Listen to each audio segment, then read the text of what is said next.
जय हिंद साथियों, welcome to my YouTube channel. देखिए, आज के इस वीडियो में हम लोग बिहार पुलिस के लिए लूसेंट बुक से कुछ महत्वपूर्ण क्वेश्चन को करने वाले हैं। आप सभी का लगातार कमेंट आ रहा था कि सर लूसेंट बुक से क्लास करवाइए। तो देखिए, अब डेली हम लोग इसी चैनल पर शाम को 6 बजे लूसेंट का क्लास करेंगे, जिसमें से लूसेंट के जो टॉप क्वेश्चन होंगे, जो प्रीवियस ईयर क्वेश्चन होंगे बिहार पुलिस में पूछा गया होगा, वही सभी क्वेश्चन आपको करवाएंगे। तो देखिए, अगर आप आने वाली वैकेंसी बिहार पुलिस की तैयारी कर रहे हैं तो आप सभी के लिए यह वीडियो बहुत ही महत्वपूर्ण है, क्योंकि हर बार 50 से 60 क्वेश्चन लूसेंट बुक से ही पूछा जाता है। तो आप सभी अगर लूसेंट बुक को पढ़ते हैं तो आपको बहुत ज़्यादा बेनिफिट होगा और बिहार पुलिस में आप लोग अच्छा प्रदर्शन कर पाइएगा। देखिए, आज का पहला प्रश्न है कि भारतीय संविधान के अनुसार निम्नलिखित में किसको नए राज्यों की स्थापना की शक्ति प्रदान की गई है? फटाफट बताइए। ये आपके लिए क्वेश्चन है। प्रश्न नंबर 1 कि भारतीय संविधान के अनुसार निम्नलिखित में से किसको नए राज्यों की स्थापना के लिए शक्ति प्रदान की गई है? फटाफट बताइए कि प्रश्न नंबर 1 का सही जवाब क्या हो जाएगा।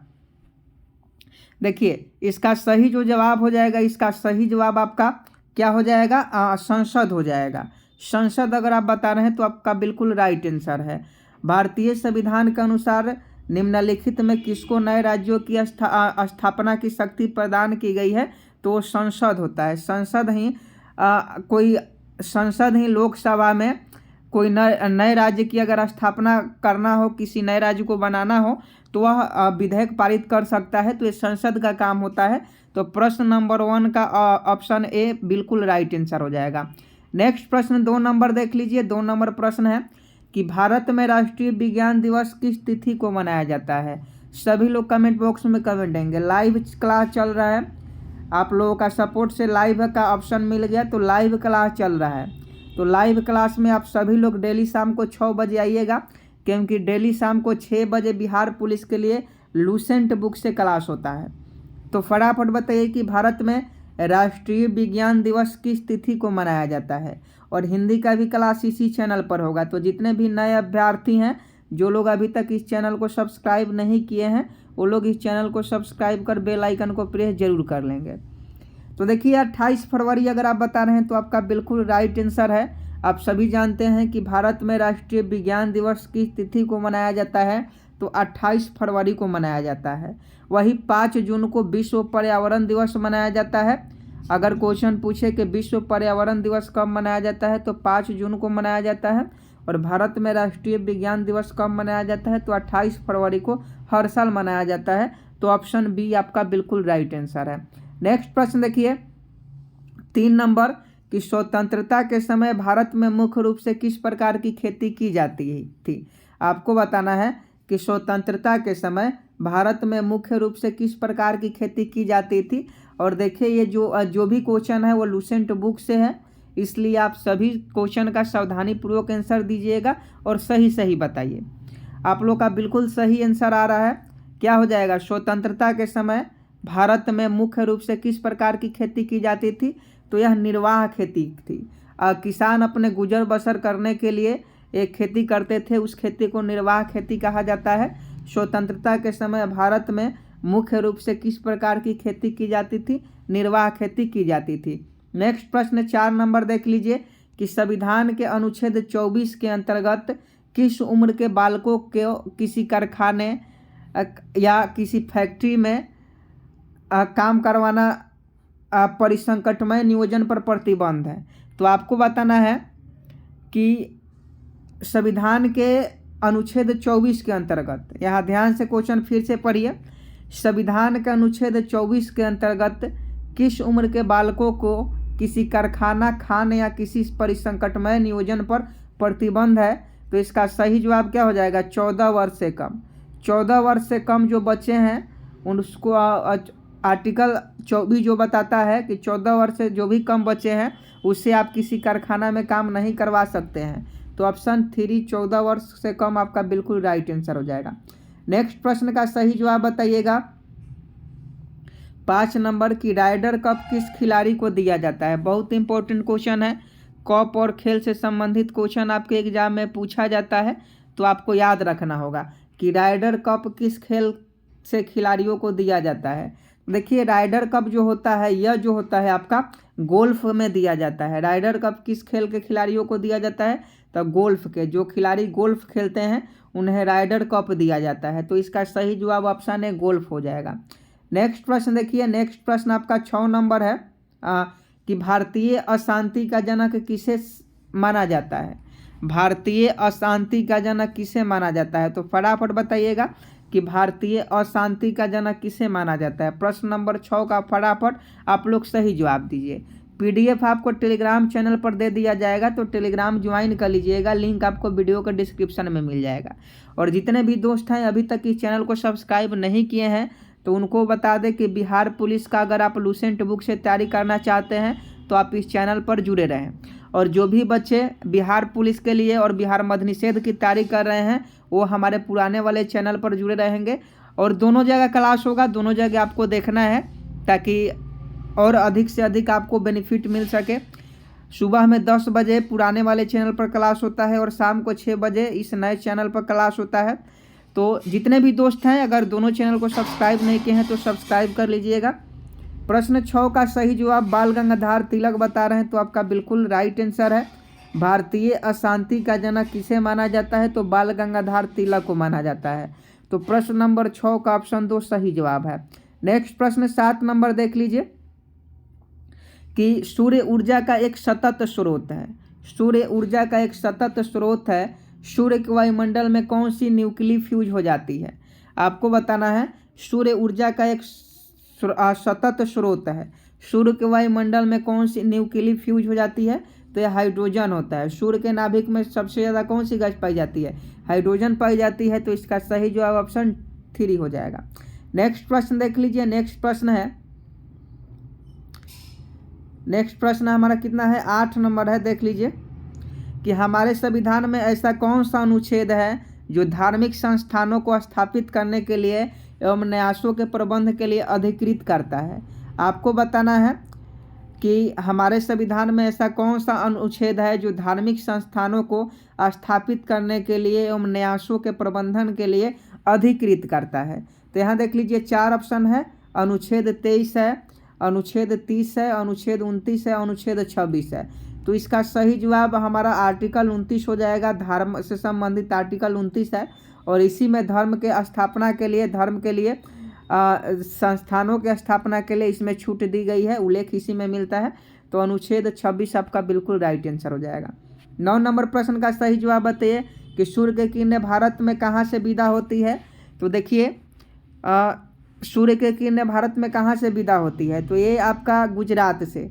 गुजरात सबसे पश्चिम में है, इसीलिए सूर्य जो है सबसे देरी से डूबता गुजरात में है और उगता सबसे अरुणाचल प्रदेश में सबसे पहले है, क्योंकि अरुणाचल प्रदेश पूर्वी क्षेत्र में है और पश्चिमी क्षेत्र के लास्ट छोर पर गुजरात है।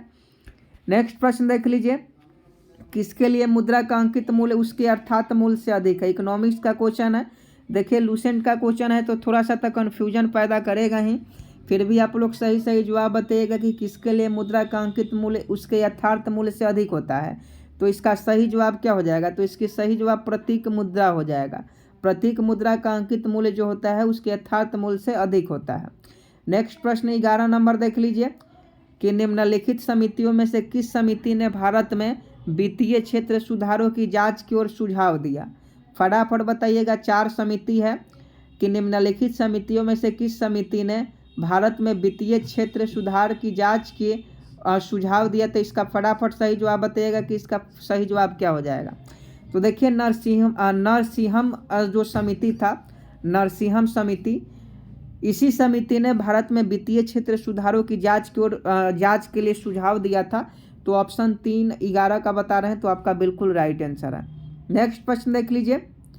नेक्स्ट प्रश्न आपका जो है वह 12 नंबर है कि भारतीय महानियंत्रक और महालेखक परीक्षक किसके लिए एक मित्र है, दार्शनिक और मार्गदर्शक के रूप में कार्य करता है? बहुत इंपॉर्टेंट क्वेश्चन है कि भारतीय महानियंत्रक और महालेखा परीक्षक किसके लिए एक मित्र है जो दार्शनिक और मार्गदर्शक के रूप में कार्य करता है? तो इसका सही जवाब लोक लेखा समिति हो जाएगा। यह जो है लोक लेखा समिति के लिए मित्र का काम करता है महालेखा परीक्षक। तो ऑप्शन है 12 का सही जवाब हो जाएगा। नेक्स्ट प्रश्न देखिए 13 नंबर कि जिंक यानी जस्ता का लेप लगा देने से लोहे में जंग नहीं लगता है, इस प्रक्रिया को क्या कहते हैं? तो आप सभी जानते हैं कि जस्ता के अगर कोई लोहा का वस्तु है उसे ऑक्सीजन की उपस्थिति में रखिएगा तो ऑक्सीकरण की मदद से उसमें जंग लगना शुरू हो जाता है। तो जंग लगने से बचाने के लिए हम लोग क्या कहते हैं, जस्ता का परत चढ़ा देते हैं यानी जस्तीकरण चढ़ाते हैं। तो जस्ता चढ़ाना ऑप्शन है बिल्कुल राइट आंसर हो जाएगा। नेक्स्ट प्रश्न देख लीजिए 14 नंबर कि किस कर को 1994-95 में छोटे रूप में लागू करने के लिए बहुत समय बाद संवैधानिक दर्जा दिया गया? तो किस कर को 1994-95 में छोटे रूप में लागू करने के बहुत समय बाद संवैधानिक दर्जा दिया गया? तो 14 का फटाफट सही जवाब बताइएगा। तो देखिए 14 का सही जवाब जो हो जाएगा सेवा कर हो जाएगा, सर्विस टैक्स जिसे हम लोग कहते हैं। जैसे जीएसटी लागू किया गया गुड सर्विस टैक्स, ऐसे ही सेवा कर जो है वह सेवा कर को 1994 से 95 में छोटे रूप में दर्जा संवैधानिक दर्जा दिया गया। नेक्स्ट प्रश्न देखिए कि ज्ञानपीठ पुरस्कार प्राप्त करने वाले प्रथम हिंदी लेखक कौन है? आपको बताना है कि ज्ञानपीठ पुरस्कार प्राप्त करने वाले हिंदी लेखक कौन है, फटाफट बताइएगा। 15 का सही जवाब क्या हो जाएगा कि ज्ञानपीठ पुरस्कार सबसे पहले ज्ञानपीठ पुरस्कार प्राप्त करने वाले प्रथम हिंदी लेखक कौन थे? तो देखिए इसका सही जवाब जो हो जाएगा सुमित्रानंदन पंत हो जाएंगे, जो भारत माता ग्रामवासिनी के लेखक हैं। सुमित्रानंद पंत जो है उन्हें ज्ञानपीठ पुरस्कार प्राप्त है और यह प्रथम हिंदी के लेखक है जिन्हें ज्ञानपीठ पुरस्कार से सम्मानित किया गया। नेक्स्ट प्रश्न देखिए कि भारत के संविधान के किस अनुच्छेद के अंतर्गत सशस्त्र बलों के सदस्यों के मौलिक अधिकार विशेष रूप से प्रतिबंधित किए जा सकते हैं? भारत के संविधान के किस अनुच्छेद के अंतर्गत सशस्त्र बलों के सदस्यों के मौलिक अधिकार विशेष रूप से प्रतिबंधित किए जा सकते हैं? फटाफट सही जवाब बताइएगा कि प्रश्न नंबर 16 का सही जवाब क्या हो जाएगा। और उम्मीद है आप इस प्रश्न का सही जवाब देंगे। और देखिए अभी तक आप चैनल को सब्सक्राइब नहीं किए हैं तो चैनल को सब्सक्राइब कर लीजिए और वीडियो को लाइक कर दीजिए। और लूसेंट का क्लास डेली होगा तो आप लोग वीडियो को शेयर करते रहें। इसका सही जवाब जो हो जाएगा, इसका सही जवाब क्या हो जाएगा? तो अनुच्छेद 33 हो जाएगा। भारत के संविधान के अनुच्छेद 33 के अंतर्गत सशस्त्र बलों के सदस्यों के मौलिक अधिकार प्रतिबंधित होता है।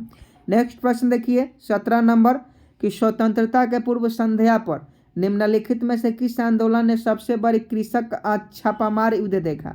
स्वतंत्रता के पूर्व संध्या पर निम्नलिखित में से किस आंदोलन ने सबसे बड़ा कृषक छापामार युद्ध देखा? तो 17 का फटाफट सही जवाब बताइए। तो इसका सही जवाब पुनप्रा वायरल आंदोलन, पुनप्रा वायरल आंदोलन जो था यह इसका बिल्कुल राइट आंसर हो जाएगा। नेक्स्ट प्रश्न देख लीजिए 18 नंबर भारत का वह कौन सा राज्य है जिसने सबसे पहले खाद्य सुरक्षा कानून पारित किया? I am waiting for your answer, फटाफट बताइएगा कि भारत का वह कौन सा राज्य है जिसने सबसे पहले खाद्य सुरक्षा कानून पारित किया? तो यह छत्तीसगढ़ है। छत्तीसगढ़ राज्य सरकार ने सबसे पहले खाद्य सुरक्षा कानून को पारित किया। नेक्स्ट प्रश्न देख लीजिए कि भारत में कौन सी नदी विभ्रंश घाटी में बहती है? भारत में कौन सी नदी विभ्रंश घाटी में बहती है? ज्योग्राफी का क्वेश्चन है, बहुत इंपॉर्टेंट है, फटाफट सही जवाब बताइएगा। तो देखिए इसका सही जवाब नर्मदा हो जाएगा। भारत में कौन सी नदी विभ्रंश घाटी में बहती है? तो यह नर्मदा नदी बहती है। नेक्स्ट प्रश्न 20 नंबर देख लीजिए, किसी व्यक्ति के अवैध निरोध के मामले में न्यायालय द्वारा निम्नलिखित में से क्या जारी किया जाता है? किसी व्यक्ति के अवैध निरोध के मामले में न्यायालय के द्वारा क्या जारी किया जाता है? तो यह बंदी प्रत्यक्षीकरण जारी किया जाता है। किसी व्यक्ति के अवैध निरोध के मामले में कोर्ट के द्वारा बंदी प्रतिरक्षण जारी किया जाता है। तो 20 का ऑप्शन है बिल्कुल आपका राइट आंसर हो जाएगा। 21 नंबर क्वेश्चन देखिए कि जिस भारतीय हॉकी टीम ने वर्ष 1928 में एम्स्टर्डम में प्रथम ओलंपिक स्वर्ण पदक जीता उस टीम का कप्तान कौन था? सबसे पहले हॉकी के टीम 1928 में स्वर्ण पदक जीता था एम्स्टर्डम में, और उस समय हॉकी के टीम के कप्तान कौन थे? तो जयपाल सिंह थे। तो ऑप्शन 3 जयपाल सिंह आपका बिल्कुल राइट आंसर हो जाएगा। नेक्स्ट प्रश्न 22 नंबर देखिए कि किस चार्टर एक्ट से चीन के साथ ईस्ट इंडिया कंपनी का व्यापार एकाधिकार समाप्त हुआ? किस चार्टर एक्ट से चीन के साथ ईस्ट इंडिया कंपनी का व्यापार एकाधिकार समाप्त हुआ? बहुत इंपॉर्टेंट क्वेश्चन है, सभी लोग फटाफट आंसर देंगे।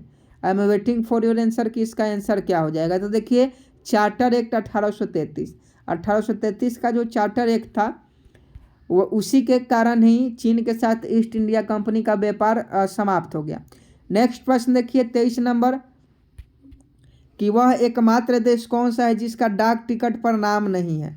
वह एकमात्र देश कौन सा है जिसके डाक टिकट पर नाम नहीं है, तो यह यूके है। यूनाइटेड किंगडम जो है वह एकमात्र देश है जिसके डाक टिकट पर नाम नहीं है। तो ऑप्शन 3 बिल्कुल राइट आंसर हो जाएगा। 24 नंबर क्वेश्चन का सही जवाब बताइए कि परिसंघ बनाने का विचार सर्वप्रथम किसने प्रस्तावित किया था। तो इसका सही जवाब नेहरू रिपोर्ट 1928। नेहरू रिपोर्ट 1928 में आया था और इसी के अनुसार परिसंघ बनाने का विचार नेहरू रिपोर्ट ने ही प्रस्तावित किया था। नेक्स्ट प्रश्न देखिए 25 नंबर और आज का लास्ट प्रश्न है कि भारत के संविधान में शामिल राज्य के नीति निर्देशक सिद्धांतों की अवधारणा किस संविधान से ली गई है। तो यह आयरलैंड के संविधान से ली गई है। भारत के संविधान में शामिल राज्य नीति के निर्देशक सिद्धांतों की जो अवधारणा है वो आयरलैंड के संविधान से ली गई है। तो 25 का ऑप्शन 4 आपका बिल्कुल राइट आंसर हो जाएगा। तो देखिए अभी तक जितने भी लूसेंट के कम से कम 25 क्वेश्चन करवाएं, लूसेंट के 25 क्वेश्चन में से आपका कितना क्वेश्चन सही हुआ आप कमेंट बॉक्स में ज़रूर बताइएगा। और देखिए नया चैनल है इसीलिए अभी थोड़ा थोड़ा क्वेश्चन करवा रहे हैं। अभी 25 क्वेश्चन करवा रहे हैं, कुछ दिन में 50 क्वेश्चन करवाएंगे, कुछ दिन में 100 क्वेश्चन करवाएंगे। तो देखिए अगर आप सपोर्ट कीजिएगा तभी हम कुछ कर पाएंगे, क्योंकि पुराना चैनल जो हमारे 62,000 सब्सक्राइबर थे वह यूट्यूब ने टर्मिनेट कर दिया है। तो यही नया चैनल बना है, तो आप इसको सपोर्ट कीजिए ताकि जल्द से जल्द बिहार पुलिस के जितने भी बच्चे हैं वो सभी आ जाएं और उनका क्लास कंटिन्यू हो सके। डेली 6 बजे शाम में ज़रूर जुड़िएगा। जय हिंद, जय भारत।